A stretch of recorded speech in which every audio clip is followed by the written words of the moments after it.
पहले समय में किसी नगर में एक धनी व्यापारी रहता था। दूर दूर तक उसका व्यापार फैला हुआ था।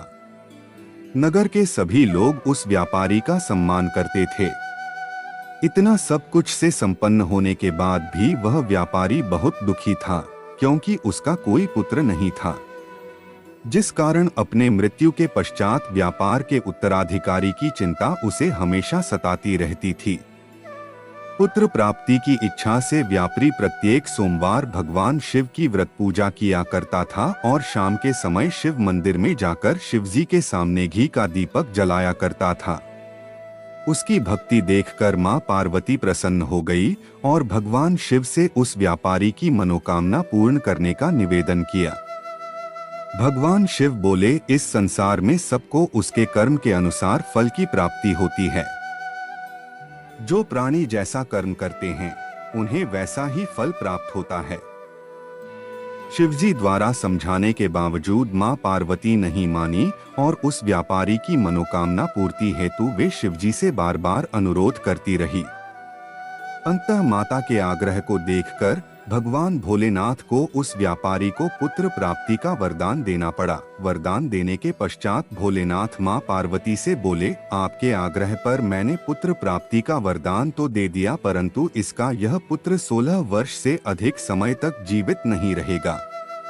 उसी रात भगवान शिव उस व्यापारी के स्वप्न में आए और उसे पुत्र प्राप्ति का वरदान दिया और उसके पुत्र के 16 वर्ष तक जीवित रहने की भी बात बताई।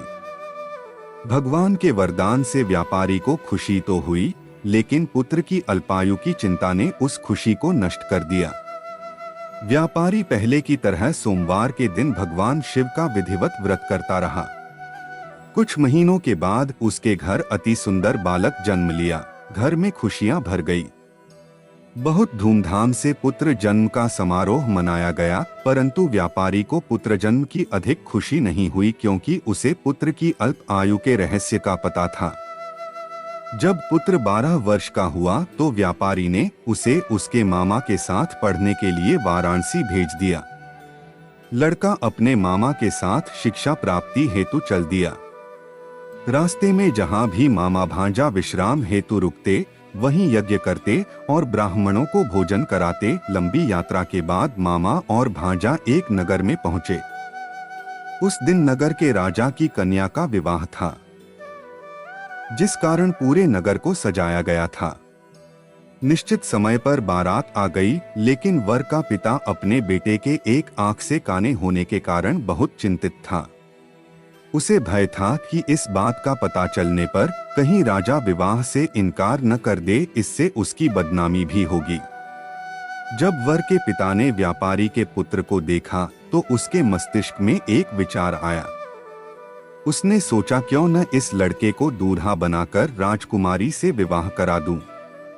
विवाह के बाद इसको धन देकर विदा कर दूंगा और राजकुमारी को अपने नगर ले जाऊंगा।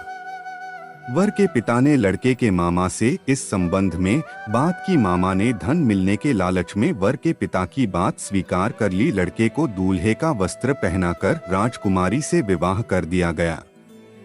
राजा ने बहुत सारा धन देकर राजकुमारी को विदा किया। शादी के बाद लड़का जब राजकुमारी से साथ लौट रहा था तो वह सच नहीं छिपा सका और उसने राजकुमारी के ओढ़नी पर लिख दिया, राजकुमारी, तुम्हारा विवाह मेरे साथ हुआ था। मैं तो वाराणसी पढ़ने के लिए जा रहा हूँ और अब तुम्हें जिस नवयुवक की पत्नी बनना पड़ेगा वह कान्हा है। जब राजकुमारी ने अपनी ओढ़नी पर लिखा हुआ पढ़ा तो उसने काने लड़के के साथ जाने से इनकार कर दिया। राजा सब बातें जानकर राजकुमारी को महल में रख लिया। उधर लड़का अपने मामा के साथ वाराणसी पहुंच गया और गुरुकुल में पढ़ना शुरू कर दिया। जब उसकी आयु 16 वर्ष की हुई तो उसने यज्ञ किया। यज्ञ के समाप्ति पर ब्राह्मणों को भोजन कराया और खूब अन्न वस्त्र दान किए। रात को वह अपने शयन कक्ष में सो गया। शिव के वरदान के अनुसार शयनावस्था में ही उसके प्राण पखेरु उड़ गए।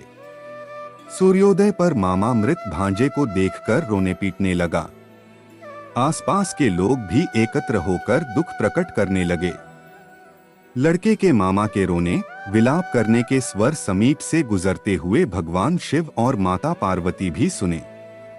पार्वती ने भगवान से कहा, प्राणनाथ, मुझे इसके रोने के स्वर सहन नहीं हो रहे। आप इस व्यक्ति के कष्ट को अवश्य दूर करें। भगवान शिव ने पार्वती के साथ अदृश्य रूप में समीप जाकर देखा तो भोलेनाथ पार्वती से बोले, यह तो उसी व्यापारी का पुत्र है जिसे मैंने 16 वर्ष की आयु का वरदान दिया था। इसकी आयु पूरी हो गई है। मां पार्वती ने फिर भगवान शिव से निवेदन कर उस बालक को जीवन देने का आग्रह किया। माता पार्वती के आग्रह पर भगवान शिव ने उस लड़के को जीवित होने का वरदान दिया और कुछ ही पल में वह जीवित होकर उठ बैठा। शिक्षा समाप्त करके लड़का मामा के साथ अपने नगर की ओर चल दिया। दोनों चलते हुए उसी नगर में पहुंचे जहां उसका विवाह हुआ था। उस नगर में भी यज्ञ का आयोजन किया। समीप से गुजरते हुए नगर के राजा ने यज्ञ का आयोजन देखा और उसने तुरंत ही लड़के और उसके मामा को पहचान लिया। यज्ञ के समाप्त होने पर राजा मामा और लड़के को महल में ले गया और कुछ दिन उन्हें महल में रखकर बहुत साधन, वस्त्र आदि देकर राजकुमारी के साथ विदा कर दिया। इधर भूखे प्यासे रहकर व्यापारी और उसकी पत्नी बेटे की प्रतीक्षा कर रहे थे। उन्होंने प्रतिज्ञा कर रखी थी कि यदि उन्हें अपने बेटे की मृत्यु का समाचार मिला तो दोनों अपने प्राण त्याग देंगे, परंतु जैसे ही उसने बेटे के जीवित वापस लौटने का समाचार सुना तो वह बहुत प्रसन्न हुआ। वह अपने पत्नी और मित्रों के साथ नगर के द्वार पर पहुंचा। अपने बेटे के विवाह का समाचार सुनकर पुत्रवधू राजकुमारी को देखकर उसकी खुशी का ठिकाना न रहा। उसी रात भगवान शिव ने व्यापारी के स्वप्न में आकर कहा, हे श्रेष्ठी, मैंने तेरे सोमवार के व्रत करने और व्रत कथा सुनने से प्रसन्न होकर तेरे पुत्र को लंबी आयु प्रदान की है। पुत्र की लंबी आयु जानकर व्यापारी बहुत प्रसन्न हुआ। सोमवार का व्रत करने से व्यापारी के घर में खुशियां लौट आईं। शास्त्रों में लिखा है कि जो स्त्री पुरुष सोमवार का विधिवत व्रत करते और व्रत कथा सुनते हैं, उनकी सभी इच्छाएं पूरी होती हैं। आरती जय शिवकारा, स्वामी हर शिवकारा। ब्रह्मा विष्णु सदाशिव अर्धांगी धारा, जय शिवकारा। एकानन चतुरानन पंचानन राजे, स्वामी पंचानन राजे। हंसासन गरुड़ासन वृष वाहन साजे, जय शिवकारा। 2 भुज चारु चतुर्भुज 10 भुज से सोहे, स्वामी 10 भुज से सोहे। तीनों रूप निरखते त्रिभुवन जन मोहे, जय शिवकारा। अक्षमाला वनमाला मुंडमाला धारी, स्वामी मुंडमाला धारी। चंदन मृग मद सोहे भाले शशिधारी, जय शिवकारा। श्वेतांबर पीतांबर बाघांबर अंगे, स्वामी बाघांबर अंगे। संकादिक ब्रह्मादिक भूतादिक संगे, जय शिवकारा। कर में श्रेष्ठ कमंडलु चक्र त्रिशूल धरता, स्वामी चक्र त्रिशूल धरता। जग करता जगहरता जग पालन करता, जय शिवकारा। ब्रह्मा विष्णु सदाशिव जानत अविवेका, स्वामी जानत अविवेका। प्रणवाक्षर में शोभित यह तीनों एका, जय शिवकारा। निर्गुण शिव की आरती जो कोई नर गावे, स्वामी जो कोई नर गावे। कहत शिवानंद स्वामी मन वांछित फल पावे, जय शिवकारा। अगर वीडियो अच्छा लगा हो तो मेरे चैनल को सब्सक्राइब करें और वीडियो को लाइक करें।